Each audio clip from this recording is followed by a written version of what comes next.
Hello everyone. So, andito kami sa Balay Mario. So, let's try the delicacies here. Of course, kasama ko si Papa Rex. Ayan yung tumingin, naiiya daw siya. And of course, may Unica Iha.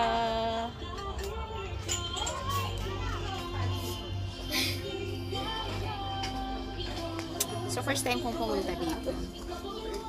And, try natin yung mga pagkain nila kung masarap.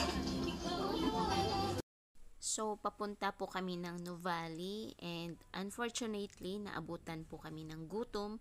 So, we decided na kumain po dito. And recommended po naman ng mga kasama ko. Kasi, it's their second time na kumain na dito ngayon. Okay, so maganda naman yung place. Marami siyang mga kubo-kubo. So, pipili ka lang kung saan dyan ang gusto mo. And during night time, they have also an acoustic band here. So, pwede siya sa mga mahilig sa nightlife. You can visit here at Balay Mario.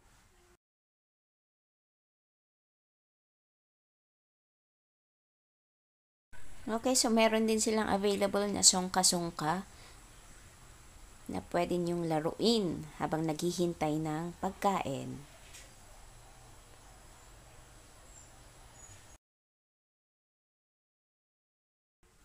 So, in fairness, masarap naman yung kare-kare nila. Also with the chicken. Nabusog naman si Abby. So, welcome to Balay Mario here in Silang, Cavite. Please don't forget to like and follow my account, Julia G Vlogs.